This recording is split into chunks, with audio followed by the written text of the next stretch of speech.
Assalamualaikum warahmatullahi wabarakatuh. Hai, ketemu lagi dengan saya Anaya Putri Nabila dari kelas 23B Prodi Pendidikan Bahasa dan Sastra Indonesia. Selamat menyaksikan video saya.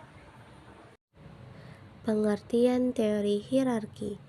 Teori hierarki kebutuhan Maslow adalah salah satu teori psikologi yang berguna untuk memicu munculnya motivasi pada seorang individu dalam memenuhi kebutuhan mereka sehari-hari.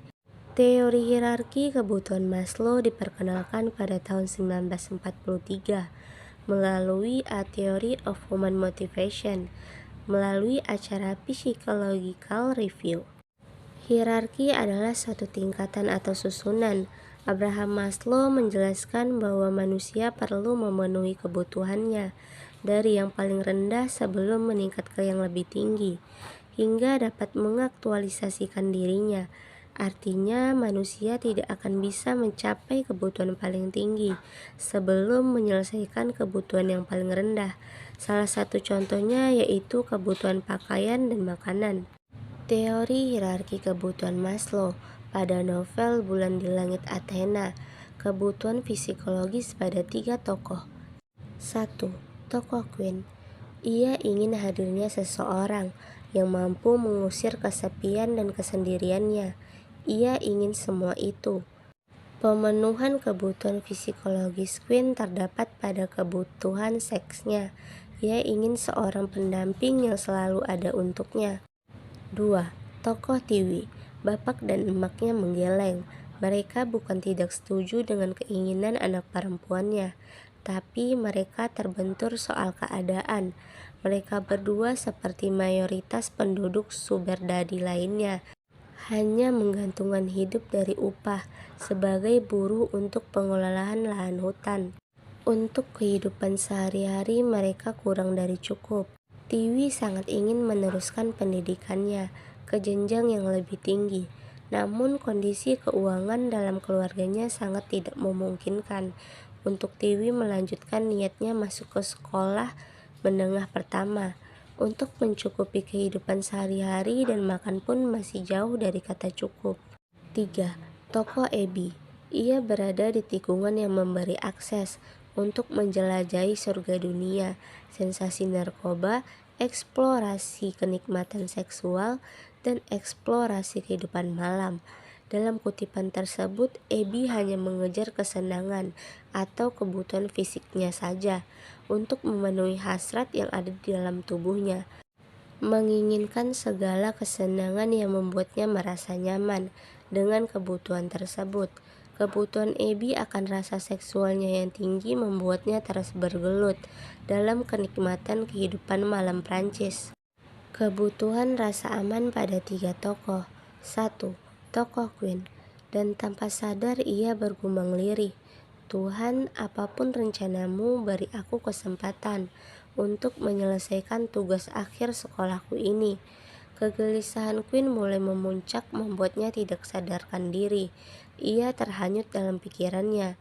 Ada apa dengan tubuhnya yang semakin hari semakin memburuk, dengan berbagai macam gejala yang membuatnya merasa tersiksa dengan kondisi tubuhnya yang semakin hari semakin memburuk. 2. Tokoh Tiwi. Saya memahami maksud Anda dan saya tidak menyalahkan Ibu. Namun sebaiknya Ibu tidak harus memaksakan diri. Dalam kutipan tersebut dapat disimpulkan bahwa Pratiwi dalam kondisi tertekan secara emosional, bahwa ia takut akan kehidupan suaminya di masa lalu. Ia takut bahwa suaminya terjangkit virus HIV atau AIDS yang akan menularkan kepadanya dan kepada anaknya, Queen yang saat itu sedang sakit-sakitan. Hingga ia mencoba menguatkan kondisi psikologisnya untuk melakukan tes darah atau urin demi mengetahui sebuah kejanggalan yang ia khawatirkan. 3. Tokoh Abby. Apa yang aku peroleh dari semua ini? Bisiknya ketika kesadarannya melingkupi benaknya. Di saat dirinya mulai bosan dengan lingkungannya, ia merasa meruang di kehampaan, layaknya burung-burung yang kehilangan pepohonan hutan. Penyesalan Abby membuatnya takut. takut akan semua tindakannya selama ia menikmati kehidupan malam yang penuh hingar-bingar kebebasan dan kesenangan batin, meluapkan semua hasrat seksualnya tanpa memikirkan resikonya. Ia tenggelam dalam sebuah ruang kehampaan, di mana hanya ada penyesalan mendalam tentang segala perbuatannya di masa itu, di masa ia sangat menggebu-gebu akan kesenangan batinnya. Kebutuhan kasih sayang dan cinta pada tiga tokoh. 1. Tokoh Queen. Cinta selalu membutuhkan pengorbanan, itu kepastian Queen. Dalam kutipan di atas, Queen masih merasa takut dan trauma dengan apa yang telah dialami ibunya, hingga ia masih enggan untuk membuka hatinya. 2. Tokoh Tiwi. Ebi, kata Pratiwi dengan mata berkaca-kaca. Maaf atas semua sikap emakku. Sekarang kamu tahu semuanya. Kamu berhak menentukan sikap, dan aku akan menerima semua keputusanmu.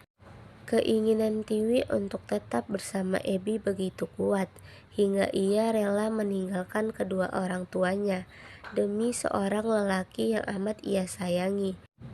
Kebutuhan Pratiwi akan rasa cinta dan dimiliki begitu kuat, hingga ia lebih memilih Ebi dibandingkan mendengarkan penjelasan ibunya. 3. Tokoh Ebi.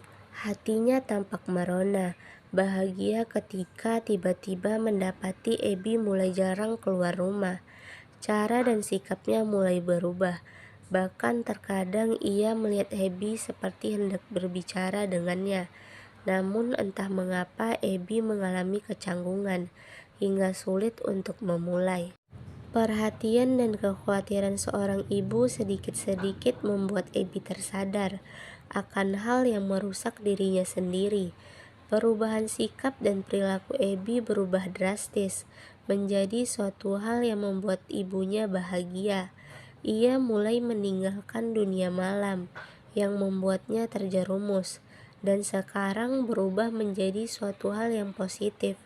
Ia meninggalkan sesuatu hal yang merugikan dirinya sendiri dan berubah menjadi hal yang bermanfaat. Kebutuhan harga diri pada tiga tokoh. 1. Tokoh Queen. Saya tengah membayangkan itu saat Anda menelpon, ujar Soeria Atmaja. Queen adalah siswa berprestasi. Haruskah prestasinya lenyap karena sesuatu yang di luar dugaannya? Bentuk penghargaan yang diterima oleh Queen melalui kepala sekolahnya yang mengakui bahwa ia adalah siswa yang berprestasi di sekolahnya, hingga kepala sekolah turut mengkhawatirkan kondisi penyakit Queen dan masa depannya kelak nanti jika ia tahu akan penyakitnya tersebut. 2. Tokoh Tiwi. Ujian akhir sekolah telah ia lewati dan dirinya telah dinyatakan lulus, bahkan dengan predikat ranking kedua, sebuah kebanggaan tersendiri oleh keluarganya, juga bagi masyarakat Sumberdadi. Dalam kutipan tersebut dapat diketahui bahwa Pratiwi tidak secara langsung mendapatkan apresiasi dari kedua orang tuanya dan juga masyarakat Sumberdadi dengan pencapaian prestasinya menjadi peringkat kedua dalam ujian akhir sekolah menjadi kebanggaan tersendiri bagi mereka. 3. Tokoh Ebi. Permintaan Ebi untuk meninggalkan Prancis dan melanjutkan pendidikan akademiknya di Jakarta sesungguhnya telah membuatnya kecewa. Rasa frustasi Ebi dengan apa yang telah ia lakukan di Prancis membuatnya ingin meneruskan jenjang pendidikan di Jakarta. Rasa frustasi ini yang membuat Ebi tidak mendapatkan sebuah penghargaan dari ayahnya yang ingin Ebi mendapatkan lisensi yang lebih dipercaya dalam jenjang dunia karir. Masa lalu Ebi membuatnya melemahkan kebutuhan penghargaan tersebut. Sekian dari video saya. Wassalamualaikum warahmatullahi wabarakatuh. Sampai jumpa di video selanjutnya.